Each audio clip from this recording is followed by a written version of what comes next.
बच्चों, कैसे हो आप सब। मुझे उम्मीद है कि आप सब बहुत अच्छे होंगे, है ना। तो आज मैं आप सबके लिए फिर एक नए वीडियो को लेकर प्रस्तुत हूँ। वैसे तो यह वीडियो कक्षा 8वीं और 9वीं के लिए है। आज मैं आप लोगों को अलंकार के विषय में बताऊंगी। ठीक है, तो चलिए शुरू करते हैं। ये विषय आपके पाठ्यक्रम में भी शामिल है ना। तो चलिए शुरू करते हैं। आज आपको मैं अलंकार किसे कहते हैं, अलंकार की परिभाषा एवं भेद के बारे में विस्तृत जानकारी दूंगी। ठीक है, तो चलिए रेडी हो जाइए आप सब। ओके, सबसे पहले अलंकार की परिभाषा। किसे कहते हैं अलंकार? काव्य की सुंदरता बढ़ाने वाले यंत्रों को अलंकार कहते हैं। अलंकार का प्रयोग मुख्य रूप से काव्य में ही होता है, गद्य में इसका प्रयोग नहीं होता। काव्य को सुंदर बनाने के लिए अलंकार का प्रयोग किया जाता है। तो इस आधार पर अलंकार की परिभाषा क्या बनेगी? काव्यों की सुंदरता बढ़ाने वाले यंत्रों को अलंकार कहते हैं। जिस प्रकार मनुष्य अपनी सुंदरता बढ़ाने के लिए विभिन्न आभूषणों का प्रयोग करते हैं, उसी तरह काव्यों की सुंदरता बढ़ाने के लिए अलंकारों का प्रयोग किया जाता है। अलंकार शब्द दो शब्दों से मिलकर बना है। अलम अर्थात भूषण और कर अर्थात सुसज्जित करने वाला। ठीक है, तो इस तरह से काव्यों को शब्दों व दूसरे तत्वों की मदद से सुसज्जित करने वाला जो साधन है उसे हम अलंकार कहते हैं। वैसे तो अलंकार के 3 भेद होते हैं, लेकिन आपके पाठ्यक्रम में आपको 2 ही भेद पढ़ने हैं, इसलिए मैंने यहाँ पर अलंकार के 2 भेद बताए हैं। वो 2 भेद कौन से हैं? शब्दालंकार और अर्थालंकार। शब्दालंकार किसे कहते हैं? सबसे पहले इस पर आए कि शब्दालंकार किसे कहते हैं। तो जो अलंकार शब्दों के माध्यम से काव्यों को अलंकृत करते हैं वे शब्दालंकार कहलाते हैं। यानी किसी काव्य में कोई विशेष शब्द रखने से जब सौंदर्य आए और कोई पर्यायवाची शब्द रखने से लुप्त हो जाए तो यह शब्दालंकार कहलाता है। ठीक है, अब हम बात करें इसके आगे। आगे क्या है? आगे है अर्थालंकार। ठीक है, शब्दालंकार के भेद पहले जान लीजिए। शब्दालंकार के 3 भेद होते हैं जो कि आपको पढ़ने हैं। अनुप्रास अलंकार, यमक अलंकार, श्लेष अलंकार। ये 3 आपके पाठ्यक्रम में शामिल है। कक्षा 8वीं के पाठ्यक्रम में भी है और कक्षा 9वीं के पाठ्यक्रम में भी है। अनुप्रास अलंकार किसे कहते हैं? सुंदर बनाने के लिए किसी वर्ण की बार बार आवृत्ति हो तो वह अनुप्रास अलंकार कहलाता है। और इस तरह से काव्य में सुंदरता बढ़ जाती है। तो एक उदाहरण देखिए। चारों चंद्र की चंचल किरणें खेल रही थी जलथल में। ऊपर दिए गए उदाहरण में आप देख सकते हैं कि च वर्ण की आवृत्ति हो रही है और आवृत्ति होने से वाक्य का सौंदर्य बढ़ रहा है, अतः यह अनुप्रास अलंकार का उदाहरण होगा। दूसरा उदाहरण देखिए। मधुर मधुर मुस्कान मनोहर, मनुज वेश का उजियाला। उपर्युक्त उदाहरण में म वर्ण की आवृत्ति हो रही है और हम जानते हैं कि जब किसी वाक्य में किसी वर्ण या व्यंजन की एक से अधिक बार आवृत्ति होती है तब वहां अनुप्रास अलंकार होता है। अतः यह उदाहरण भी अनुप्रास अलंकार के अंतर्गत ही रखा जाएगा। अगला उदाहरण देखिए। कल कानन कुंडल मोर पखा, उर्पे बनमाल विराजती है। इसमें भी आप देखिए कि शुरू के 3 शब्दों में क वर्ण की आवृत्ति हो रही है और हम जानते हैं कि जब किसी भी वाक्य में किसी वर्ण या व्यंजन की एक से अधिक बार आवृत्ति होती है तो वहां अनुप्रास अलंकार होता है। तो यह उदाहरण भी अनुप्रास अलंकार के अंतर्गत ही रखा जाएगा। अब हम आगे बात करें कुछ और उदाहरण की, ये देखिए, कालिंदी कुल कदम की डारन, इसमें भी क वर्ण की आवृत्ति हो रही है, इसलिए अनुप्रास अलंकार ही होगा।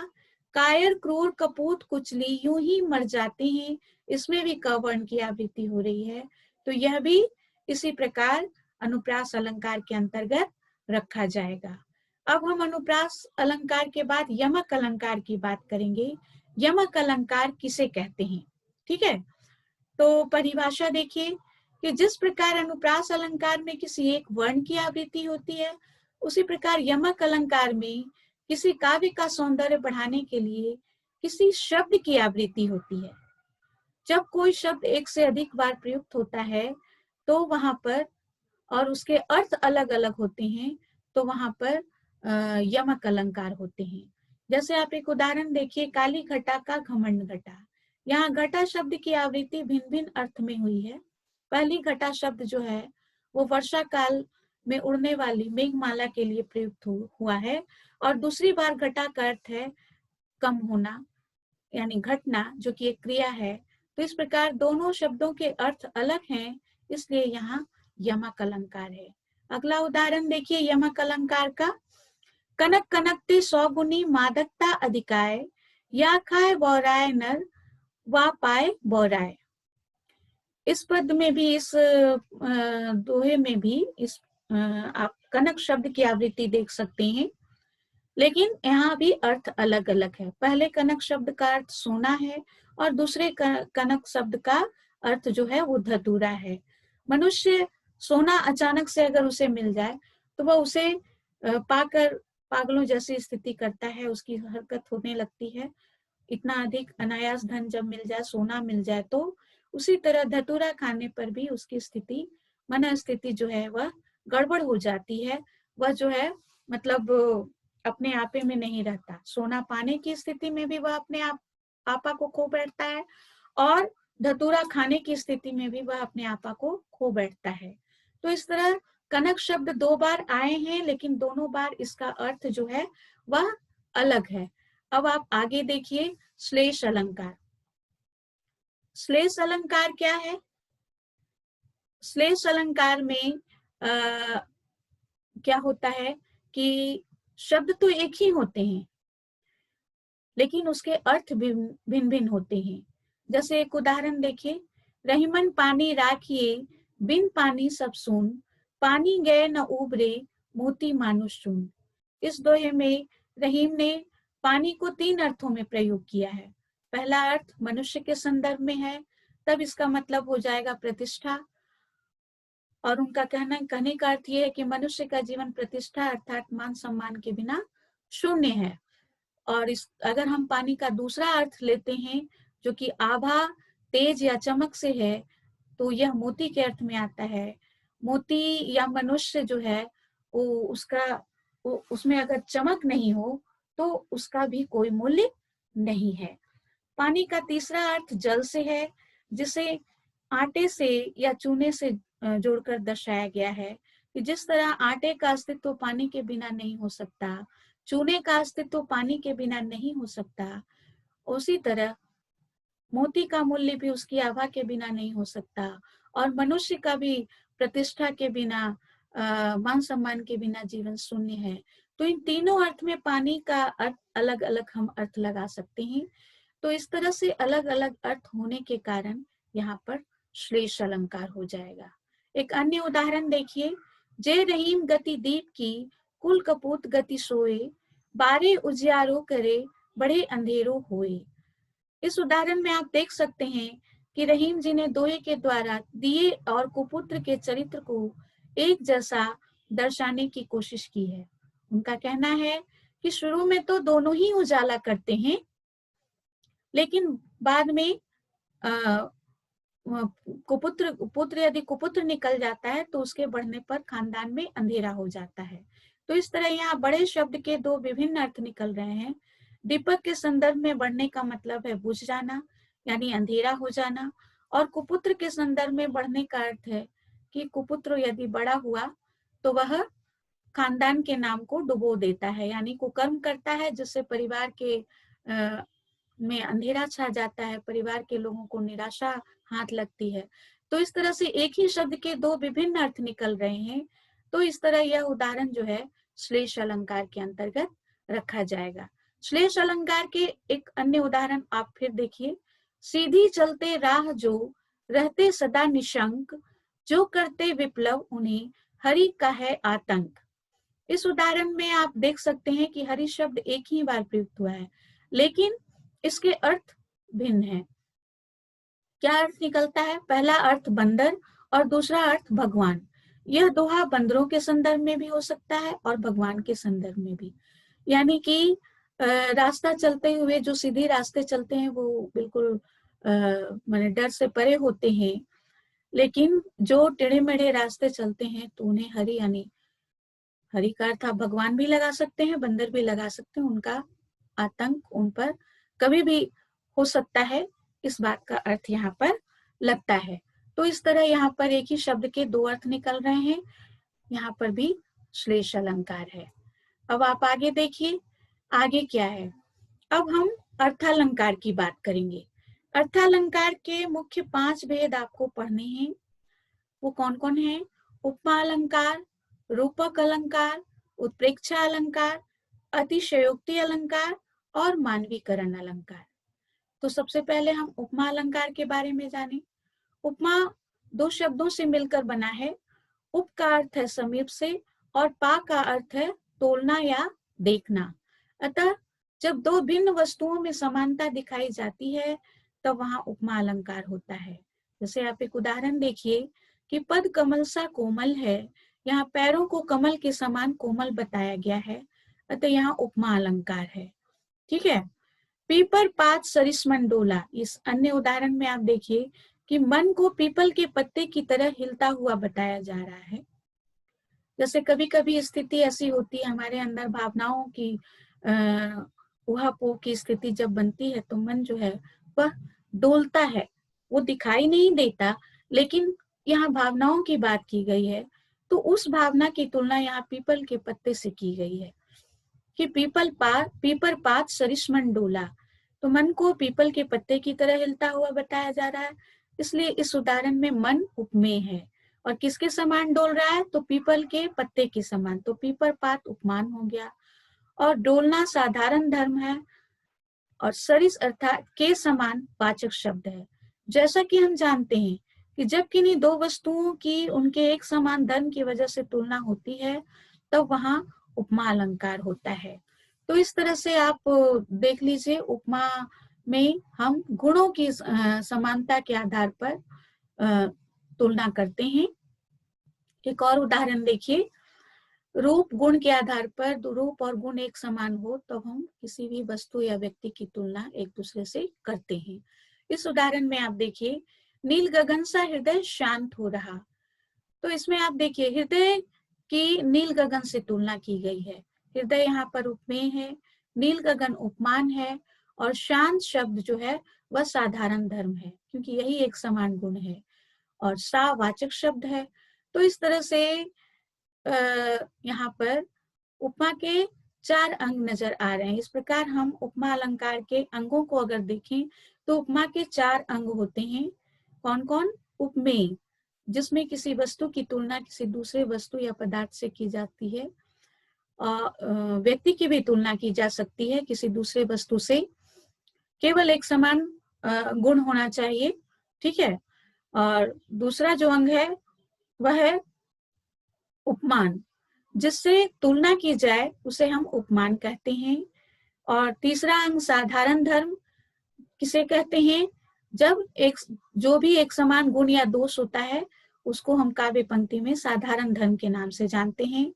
और वाचक शब्द सा से सी के रूप में आता है, जो काव्य की पंक्तियों को पूरा करता है, जिसमें यह पता चलता है कि किसकी तुलना किससे की गई है।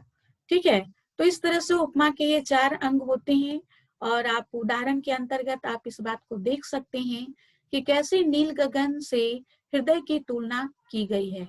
यानी जब व्यक्ति ऊहापोह की स्थिति से बाहर आ जाता है और हृदय में शांति छा जाती है तो वो शांति कैसी होती है? बिल्कुल नील गगन के समान होती है, आकाश जैसे बिल्कुल शांत होता है, उसी तरह हृदय भी शांत हो रहा है, शांत हो गया है। तो यहाँ गुण एक समान मिल रहे हैं, साधारण धर्म एक समान शांत होना है। इस आधार पर हम यहाँ पर उपमा अलंकार को रख सकते हैं। अब हम अर्थालंकार के अंतर्गत दूसरे जो अलंकार है उसकी बात करेंगे। तो आइए अब रूपक अलंकार की बात करते हैं। जब किसी काव्य पंक्ति में उपमान और उपमेय में अभिन्नता या अभेद आरोप दिखाया जाए तो वहां पर रूपक अलंकार कहलाता है, वहां पर रूपक अलंकार होता है। जैसे आप ये उदाहरण देखिए, मैया मैं तो चंद्र खिलौना ले हूं। इस उदाहरण में चंद्रमा एवं खिलौने में समानता न दिखाकर चांद को ही खिलौना बता दिया गया है। मतलब दोनों के गुणों में इतनी एकरूपता है, बच्चा अक्सर चंद्रमा को भी खिलौना समझ लेता है। तो चंद्रमा को यहाँ खिलौना, सीधे सीधे चंद्रमा पर खिलौने का आरोप कर दिया गया है, तो यहाँ पर रूपक अलंकार होगा। ठीक है, आप इसी का अगला उदाहरण देखिए, चरण कमल बंदो हरिराई। यहाँ पर आप देख सकते हैं कि इस पंक्ति में चरणों को कमल के समान न बताकर कमल ही बता दिया गया है। मतलब गुणों की समानता के कारण, एकरूपता के कारण चरण जो उपमेय है उस पर कमल उपमान का अभेद आरोप कर दिया गया है। तो इस तरह से हम इसको कैसे समझ सकते हैं, ये आप देखिए कि भक्त जो है जब चरण की वंदना करता है तो वह कमल पर उसकी दृष्टि जाती है, और जब कमल की वंदना करता है, कमल की तो वंदना कर नहीं सकता, यानी चरण और कमल, भगवान विष्णु के चरण कमल पर होते हैं, वो इतने निकट होते हैं कि दोनों को अलग करके रखा नहीं जा सकता।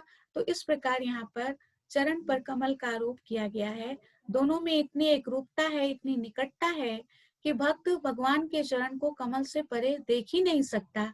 इसलिए इस एकरूपता और निकटता के कारण यहाँ पर रूपक अलंकार है। वन शारदिका चंद्रिका चादर ओढ़े, सॉरी, वन शारदी चंद्रिका चादर ओढ़े। इस उदाहरण में आप देखिए कि चांद की रोशनी को चादर के समान न बताकर चादर ही बता दिया गया है। तो इस तरह से इस काव्य पंक्ति में उपमेय जो है चंद्रिका है और उपमान चादर है, किंतु उपमान एवं उपमेय में अभिन्नता दर्शाई जा रही है। इसलिए ऐसी अभिन्नता जहां पर जिस काव्य पंक्ति में दर्शाई जाती है वहां पर रूपक अलंकार होता है। तो इस तरह यह उदाहरण भी रूपक अलंकार के अंतर्गत ही रखा जाएगा। अगला उदाहरण देखिए, पायो जी मैंने राम रतन धन पायो। इस उदाहरण में राम रूपी रत्न को धन बताया गया है। धन से माने राम रूपी रत्न को की तुलना धन से की गई है। मतलब इस पर आप आरोप किया गया, भेद आरोप है। राम रतन पर जो कि उपमेय है उस पर धन उपमान का आरोप है, और दोनों में इतनी अभिन्नता है। आप इसको ऐसा समझिए कि लोग अक्सर ईश्वर की उपासना पूजा धन पाने के लिए करते हैं, और अगर राम रूपी धन जिसे मिल गया, राम रूपी रत्न, रत्न जिस प्रकार अमूल्य होता है, बहुमूल्य होता है और सभी को प्राप्त नहीं हो पाता, रत्न को प्राप्त करना दुर्लभ है। तो यहाँ पर आप वही देखिए कि जिसको राम रूपी रत्न प्राप्त हो गया, क्या संसार में उसे किसी और धन की आवश्यकता है? वही राम सबको सब कुछ देने वाला है, और वही जब भक्त के वश में हो गया तो क्या उस भक्त को किसी और सांसारिक धन की या रत्न की आकांक्षा रहेगी? बिल्कुल नहीं रहेगी। तो यहाँ पर राम रूपी रत्न ऐसा रत्न है, ऐसा धन है जिसको पाने के बाद व्यक्ति के अंदर पाने की अभिलाषा ही खत्म हो जाती है। तो इस प्रकार राम पर रत्न का आरोप किया गया है, धन का आरोप किया गया है, इसलिए यहाँ पर यह रूपक अलंकार के अंतर्गत रखा जाएगा। ठीक है, अब आगे देखें उत्प्रेक्षा अलंकार। ये भी आपको अर्थालंकार के अंतर्गत पढ़ना है। तो उत्प्रेक्षा अलंकार की परिभाषा क्या होगी कि जब किसी काव्य पंक्ति में उपमेय में उपमान के होने की संभावना या कल्पना हो का वर्णन हो तो वहां पर उत्प्रेक्षा अलंकार होता है। जैसे मुख मानो चंद्रमा है, तो इस उदाहरण में मुख के चंद्रमा होने की संभावना की गई है। रूप गुण की समानता के कारण ऐसा होता है उत्प्रेक्षा अलंकार में क्योंकि उत्प्रेक्षा अलंकार और उपमा अलंकार में बहुत थोड़ा सा का अंतर है, दोनों के वाचक शब्द अलग अलग होते हैं। और उपमा अलंकार में तुलना की जाती है, उत्प्रेक्षा अलंकार में कल्पना की जाती है, संभावना की जाती है, और वाचक शब्द अलग होते हैं। इस पंक्ति में भी वाचक शब्द के रूप में मानो का प्रयोग किया गया है। तो इस तरह से यहाँ पर उत्प्रेक्षा अलंकार है। ले चला साथ में तुझे कनक, जो भिक्षुक लेकर स्वर्ण झनक। इस दूसरे उदाहरण में आप देखिए कि कनक का अर्थ धतूरा है, लेकिन कवि क्या कहना चाहता है? कवि कहता है कि वह धतूरे को ऐसे ले चला मानो कोई भिक्षु सोना ले जा रहा हो। भिक्षु के लिए सोना तो बहुत महत्वपूर्ण हो जाएगा ना। तो इस तरह से काव्यांश, और यहाँ पर इस काव्यांश में ज्यों शब्द का प्रयोग वाचक शब्द के रूप में हुआ है, इसलिए यहाँ पर कनक में स्वर्ण उपमान के होने, कनक उपमेय है और उसमें स्वर्ण उपमान के होने की कल्पना या संभावना की जा रही है, तो इस प्रकार यहाँ पर उत्प्रेक्षा अलंकार हो जाएगा। एक अन्य उदाहरण देखिए, सिर फट गया उसका वहीं, मानो अरुण रंग का घड़ा हो। इस उदाहरण में आप देखिए, किसी का सिर फट गया है और सिर से लाल रंग का खून बह रहा है। लाल खून तो लाल ही होता है, तो उस पर कवि ने लाल रंग के घड़ा होने की कल्पना की है कि सिर के लाल रंग का, सिर पर ऐसा लग रहा है जैसे किसी ने लाल, उसका सिर नहीं है, मतलब खून से सना हुआ कोई लाल रंग का घड़ा रखा हो। तो ये कोरी कल्पना है। यहाँ पर सिर उपमेय है और लाल रंग का घड़ा होना, खून से सने हुए सिर का, यहाँ पर इसमें एक कल्पना है। तो ये उपमान हो गया। इस तरह से उपमेय में उपमान की कल्पना की जा रही है, तो इस तरह से यह उदाहरण भी उत्प्रेक्षा अलंकार के अंतर्गत आएगा। ठीक है, अब हम आगे बात करें। अगला जो उदाहरण है, अगले अलंकार की जो हम बात करेंगे वो है अतिशयोक्ति अलंकार। अतिशयोक्ति अलंकार किसे कहते हैं? अतिशयोक्ति अलंकार उसे कहते हैं कि जब किसी काव्य पंक्ति में किसी भी बात का वर्णन बहुत बढ़ा चढ़ाकर किया जाए, जो कि वास्तविकता से परे हो, ठीक है, लोक सीमा से परे हो, तो वहां पर अतिशयोक्ति अलंकार होता है। जैसे आगे नदियां पड़ी अपार, घोड़ा कैसे उतरे पार, राणा ने सोचा इस पार, तब तक चेतक था उस पार। तो ये इस उदाहरण में चेतक की स्फूर्ति का वर्णन बढ़ा चढ़ाकर किया गया है, जो कि वास्तविकता से परे है। हम सभी जानते हैं कि घोड़े की लगाम जो है वह घुड़सवार के हाथों में होती है, और घुड़सवार जब तक लगाम को ढीला नहीं करेगा, घोड़ा आगे नहीं बढ़ सकता। तो यहाँ राणा अभी सोच ही रहे और घोड़ा उस पार हो गया, जो कि वास्तविकता से परे है। काव्य पंक्ति का जो वास्तविक अर्थ निकल रहा है, शाब्दिक अर्थ निकल रहा है, वो वास्तविकता से परे है। तो इसलिए यहाँ पर अतिशयोक्ति अलंकार है। एक अन्य उदाहरण देखिए अतिशयोक्ति अलंकार का, कि धनुष उठाया ज्यों ही उसने, धनुष उठाया ज्यों ही उसने, और चढ़ाया उस पर बाण, धरा सिंधु नभ कापे सहसा, विकल हुए जीवों के प्राण। इस उदाहरण में आप देखिए कि अर्थ निकल रहा है कि जैसे ही अर्जुन ने धनुष उठाया और उस पर बाण चढ़ाया, वैसे ही धरती, आसमान और नदियां, सागर जो भी थे, सब कांपने लगे और सभी जीवों के प्राण निकलने शुरू हो गए, सभी जीवों के प्राण संकट में पड़ गए। तो क्या ऐसा हो सकता है? धनुष पर बाण चढ़ाए करके जब तक उसको छोड़ा नहीं जाएगा, उसका असर कैसे दिखेगा?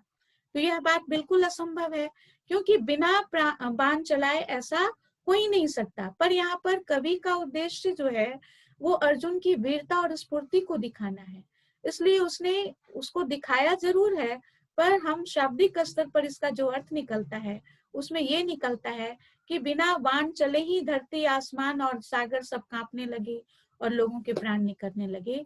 तो यह बात लोक सीमा से परे है, बढ़ा चढ़ाकर वर्णन किया गया है, इसलिए यह उदाहरण अतिशयोक्ति अलंकार के अंतर्गत आएगा। अब हम बात करें अगले अलंकार की, तो अगला अलंकार जो है वो मानवीकरण अलंकार है। मानवीकरण अलंकार किसे कहते हैं? जब किसी काव्य पंक्ति में प्राकृतिक चीजों में मानवीय गुणों एवं भावनाओं के होने का वर्णन होता है, तो वहां पर मानवीकरण अलंकार होता है। इसको दूसरे शब्दों में हम ये कह सकते हैं कि प्राकृतिक तत्वों पर जब मानवीय गुणों, भावनाओं या क्रियाकलापों का आरोप किया जाता है, तो वहां पर मानवीकरण अलंकार होते हैं। जैसे फूल हंसे कलियां मुस्काई, आप देखिए यहाँ फूलों के हंसने का, कलियों के मुस्कुराने का वर्णन किया गया है, जो कि मनुष्य का कार्य है, हंसना मुस्कुराना।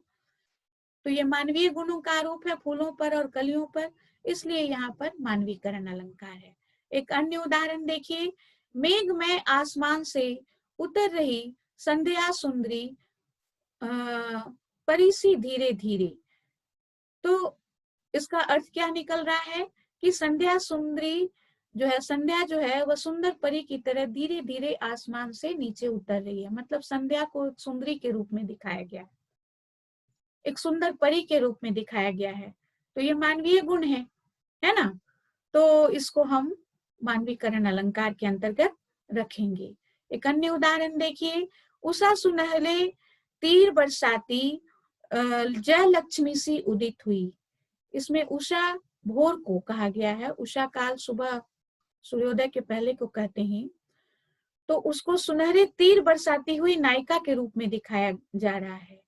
तो यहाँ भी निर्जीव है, उषा काल तो प्रकृति का एक रूप है, ठीक है, उस पर मानवीय भावनाओं का होना दिख रहा है कि वह तीर बरसाती हुई लक्ष्मी के समान उदित हो रही है। तो इस तरह से यह भी प्राकृतिक तत्व है जिस पर मानवीय गुणों और क्रियाकलापों का आरोप किया गया है। तो इस नाते यहाँ पर भी मानवीकरण अलंकार होगा। तो इस तरह से अलंकार के अंतर्गत आपको जो भी पढ़ना था अभी कक्षा 8वीं और 9वीं में, उसको मैंने आपको बता दिया। मुझे उम्मीद है कि आपको ये सारी बातें समझ में आई होंगी, है ना। अब आज के लिए इतना ही। अगली बार मैं फिर एक नए वीडियो के साथ आपके सामने उपस्थित होंगी। तब तक के लिए बाय बाय।